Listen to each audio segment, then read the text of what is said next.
Hello everyone, this is Shivangi. Welcome to Shiv classes. इस video में हम डिस्कस करने वाले हैं DSSB PGT इकोनॉमिक्स का सिलेबस। तो दोनों ही लैंग्वेजेस में डिस्कस करेंगे। तो अगर आप PGT इकोनॉमिक्स के लिए प्रिपरेशन कर रहे हैं DSSB की एग्ज़ाम की, तो आप चैनल को सब्सक्राइब कर सकते हैं। दोनों ही लैंग्वेजेस में आपको जो है कंटेंट मिलेगा। अलग से इसकी जो प्लेलिस्ट मैं है क्रिएट कर दूँगी, जिस पे लिखा होगा DSSB PGT इकोनॉमिक्स 2024। तो आप लोग जो है चैनल को सब्सक्राइब कर लेना और फ्रेंड्स के साथ भी ज़रूर शेयर कर देना। तो पहले हमारा है माइक्रो मैक्रो का सिलेबस, सूक्ष्म और व्यापक अर्थशास्त्र, व्यष्टि और समष्टि भी बोलते हैं हम इसे। तो सबसे पहला हमें इसमें क्या पढ़ना है, सेंट्रल प्रॉब्लम्स क्या होती है, ठीक है, क्या उत्पादन करें, किसके लिए करें और कैसे करें, जो है हमारा दोनों ही लैंग्वेज में डिस्कस करेंगे। फिर हमारा PPC है, अपॉर्चुनिटी कॉस्ट है, हिंदी में देख सकते हैं आप यहाँ। केंद्रीय समस्या हमारी क्या है, उत्पादन संभावना वक्र है, अवसर लागत है। कंज्यूमर बिहेवियर में हमें क्या क्या बन रहा है, कंज्यूमर इक्विलिब्रियम जिसे हम उपभोक्ता संतुलन बोलते हैं, ठीक है, उससे रिलेटेड जितना भी है भाई हमारा यूटिलिटी के थ्रू और IC अप्रोच के थ्रू, अनादिमान वक्र के थ्रू और उपयोगिता के थ्रू जो है हमारा उपभोक्ता संतुलन। फिर हमारा डिमांड कर्व, डिमांड को हम बोलते हैं मांग, ठीक है, मार्केट डिमांड कर्व, उसके डिटर्मिनेंट्स क्या क्या होते हैं। फिर लॉ ऑफ डिमांड है हमारा, उसके एक्सेप्शंस कहाँ होती है जहाँ हमारा लॉ ऑफ डिमांड नहीं लगता है, ठीक है। लॉ ऑफ डिमांड हमारा क्या कहता है कि प्राइस इंक्रीज होगा तो डिमांड डिक्रीज हो गई, लेकिन एक्सेप्शन क्या कहता है, प्राइस इंक्रीज होगा तो डिमांड इंक्रीज हो गई। और प्राइस इलास्टिसिटी ऑफ डिमांड पढ़नी है हमें, जिसमें measurement of price elasticity of demand, जिसमें percentage, total expenditure method, geometric method हमें करना है। हिंदी मीडियम में ये रहा सिलेबस, आप देख सकते हैं, ठीक है। उपभोक्ता का संतुलन, मांग बाजार, मांग के निर्धारक तत्व, मांग का नियम और उसके अपवाद, और मांग की कीमत लोच। फिर आते हैं प्रोड्यूसर बिहेवियर, जिसे हम बोलते हैं निर्माता व्यवहार या उपभोक्ता व्यवहार भी हम बोल सकते हैं हिंदी में।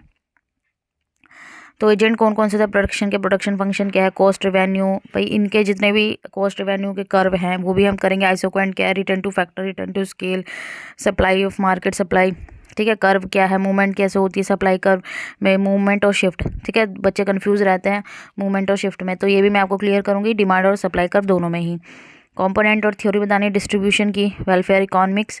फिर आता है फॉर्म्स ऑफ मार्केट, ठीक है, मार्केट की फॉर्म जो हमने पढ़ी है कौन कौन सी, प्राइस डिस्क्रिमिनेशन, परफेक्ट कंपटीशन, ठीक है, क्या क्या पढ़ा हमने, परफेक्ट कंपटीशन जिसे हम पूर्ण प्रतियोगिता बोलते हैं, मोनोपोली एकाधिकार बोलते हैं हम जिसे, मोनोपोलिस्टिक एकाधिकारिक प्रतियोगिता, ओलिगोपोली, ठीक है। तो ये सारी जो मार्केट्स हैं वो पढ़ेंगे, और क्या इफेक्ट होता है शिफ्ट और डिमांड और सप्लाई इनके सभी के, और price determination in perfect competition. तो जो भी रिलेटेड इनसे कंसेप्ट रहेंगे वो हम सारे करेंगे। फिर आता है हमारा नेशनल इनकम। तो नेशनल इनकम के में हम private income, personal income, personal disposable income, Hindi में बोले तो निजी आय, व्यक्तिगत आय और व्यक्तिगत प्रयोज्य आय। फिर इसमें हमें और क्या क्या देखना है, concept of GDP, circular flow of income, ठीक है। यहाँ से आपका जो है मैक्रो स्टार्ट हो चुका है, अभी फॉर्म्स ऑफ मार्केट तक हमारा माइक्रो था, अभी हमारा मैक्रो स्टार्ट हो चुका है, ठीक है। फिर आता है इनकम एंड एम्प्लॉयमेंट का डिटर्मिनेशन, जिसमें हम एग्रीगेट डिमांड, सप्लाई और उनके कॉम्पोनेंट, इनवॉलंटरी एम्प्लॉयमेंट क्या होती है, full employment, income and employment का डिटर्मिनेशन, इन्वेस्टमेंट मल्टीप्लायर जो इम्पॉर्टेंट है और इसके न्यूमेरिकल भी एग्जाम में पूछे जाते हैं, ठीक है। फिर आता है हमारा एक्सेस डेफिसिट डिमांड का प्रॉब्लम क्या है, मीज़र करने का, उनका करेक्ट और डेफिसिट डिमांड, इन्फ्लेशन क्या है, ये हिंदी में आप देख सकते हैं। फिर आता है मनी बैंकिंग में, मनी बैंकिंग इंपॉर्टेंट टॉपिक है, मनी सप्लाई, ठीक है, सेंट्रल बैंक, कमर्शियल बैंक के मीनिंग फंक्शन। तो इंडियन बैंकिंग सिस्टम को हमें अच्छे से पढ़ना है। फिर आता है गवर्नमेंट बजट। तो बजट को आपको इसके करंट अफेयर भी हमें पढ़ने हैं। अभी 2024 का बजट तो अनाउंस नहीं हुआ है, 2023-24 दोनों ही बजट हमें पढ़ने पड़ेंगे एग्जाम पॉइंट ऑफ व्यू से, ठीक है। और इसके साथ साथ हमें और भी जो करंट अफेयर हैं इकॉनमी के, क्योंकि इकोनॉमिक्स वाले में करंट अफेयर भी एग्जाम में आपसे पूछे जाते हैं, ठीक है। और हमारा इकोनॉमिक सर्वे है वो भी आप अच्छे से कर लेना। बैलेंस ऑफ पेमेंट में आ गया हमारा foreign exchange rate, merit demerit, कैसे डिमांड सप्लाई के थ्रू हमारा फॉरेन एक्सचेंज रेट डिसाइड होता है, BOP क्या है, इसके मीनिंग और इसके कंपोनेंट। फिर आता है इंटरनेशनल इकोनॉमिक्स में बात करें तो हमें क्या क्या पढ़नी है, जो हमारी थ्योरी है इंटरनेशनल ट्रेड की, फ्री ट्रेड क्या है, प्रोडक्शन क्या है, IMF, वर्ल्ड बैंक और उसके एसोसिएट्स, और WTO वर्ल्ड ट्रेड ऑर्गेनाइजेशन। और जो हमारा कंसेप्ट है किस किस को लेकर, debenture, share, SEBI, NSE, WBSE और जो भी वेरियस इंडिसेस जो इस्तेमाल किए जाते हैं। तो हिंदी में आप देख सकते हैं, ठीक है। माइक्रो मैक्रो हमारा कंप्लीट हुआ। इंटरनेशनल इकोनॉमिक्स अब आता है स्टैटिस्टिक पे। तो स्टैटिस्टिक की बात करें तो यहाँ पे हमें पहले मीनिंग पता होना चाहिए, उसका स्कोप क्या है, स्टैटिस्टिक इंपॉर्टेंस क्या है, कैसे हम कलेक्ट करते हैं, ऑर्गेनाइज करते हैं डेटा को, जो सेंसस है इंडिया का और NSSO को, ठीक है, सेंसस ऑफ इंडिया। तो 2011 की जो जनगणना है उससे रिलेटेड जितने भी हाईलाइटेड पॉइंट होंगे वो भी हम डिस्कस करेंगे, क्योंकि 2021 की जनगणना तो अभी तक हुई नहीं है, तो 11 की ही एग्ज़ाम में पूछी जाएगी। फिर आता है स्टैटिस्टिकल टूल और इंटरप्रिटेशन। तो इसमें हमारा सेंट्रल टेंडेंसी के मेजर आ गए, हमारा मीन मोड मीडियन, ठीक है, geometric mean, harmonic mean, measure of depression जिसमें लॉरेंज कर्व है। हमें कोरिलेशन पढ़ना है, कार्ल पियर्सन। मैंने इस बार जो भी क्या बोलते हैं एग्ज़ाम हुआ था EMRS का, उसमें मैंने शॉर्ट वीडियो में शेयर करा था कार्ल पियर्सन का, कि कार्ल पियर्सन अच्छे से कर लेना, और 3 क्वेश्चन आए थे कार्ल पियर्सन से, फॉर्मूला आया, ठीक है। और वो केस मतलब उसे जो था एग्ज़ाम में जो क्वेश्चन थे वो आए थे, ठीक है।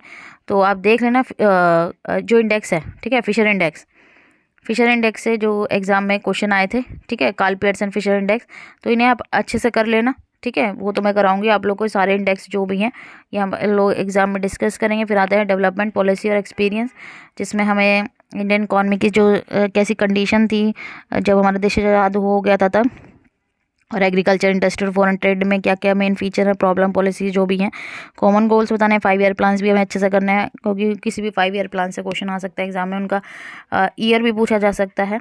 तो ये हमारे इसके एग्ज़ाम में पूछा गया था। 5 ईयर प्लान का एक ईयर आया था, आई थिंक 6 5 ईयर प्लान के बारे में पूछा गया था कि कौन से ईयर से लेकर कौन से ईयर तक था। इकोनॉमिक रिफॉर्म बताने 1990 LPG पॉलिसी इंपॉर्टेंट है, ठीक है। लिबरलाइजेशन, प्राइवेटाइजेशन, ग्लोबलाइजेशन, वैश्वीकरण, हमारा ग्लोबलाइजेशन को बोलते हैं उदारीकरण, निजीकरण और वैश्वीकरण, ठीक है, हिंदी में। फिर आते हैं करंट चैलेंजेस जो भी इंडियन इकॉनमी फेस कर रही है, पॉवर्टी और प्रोग्राम, ठीक है। किसी भी प्रोग्राम से क्वेश्चन आ सकता है, भाई वास्ट सिलेबस होता है इकोनॉमिक्स का, तो अब हम ये ना समझे कि बहुत छोटा सिलेबस है, हमें इससे भी ज़्यादा और डीपली जो है एग्जाम में पढ़ना है। ह्यूमन कैपिटल फॉर्मेशन, फिर आता है growth of education sector India में, एम्प्लॉयमेंट अपॉर्चुनिटी बतानी है, सस्टेनेबल डेवलपमेंट का मीनिंग क्या है, इफेक्ट ऑफ इकोनॉमिक डेवलपमेंट और रिसोर्स एनवायरनमेंट। यहाँ पे आप देख सकते हैं हिंदी मीडियम वाले बच्चे सिलेबस, ठीक है। फिर आता है डेवलपमेंट एक्सपीरियंस बताना है इंडिया का, कंपैरिजन करना है नेबर के साथ। तो इंडिया चाइना का इस बार जो EMRS का एग्ज़ाम हुआ है उसमें पूछा गया था, तो कंपैरिजन भी हम लोग डिस्कस करेंगे। और इशू बतानी है growth, sectorally development, other development indicators के। तो ये है हमारा सिलेबस, ठीक है, PGT इकोनॉमिक्स का। भाई पेपर 1 के लिए आप कोई अदर चैनल फॉलो कर सकते हैं भाई, जिसका भी आपको समझ में आए। पेपर 2 के लिए मीन्स कि इकोनॉमिक्स के लिए भाई आपका ये रीजनिंग वगैरह, इंग्लिश, हिंदी, ये सब भी एग्जाम में पूछी जाएंगी पार्ट 1 में, और पार्ट 2 में आपका जो है सब्जेक्ट होता है वो पूछा जाता है। तो उसके लिए पार्ट 2 के लिए आप मेरे चैनल को फॉलो कर सकते हैं। इस वीडियो को अपने फ्रेंड्स के साथ ज़रूर शेयर कर देना। Thank you.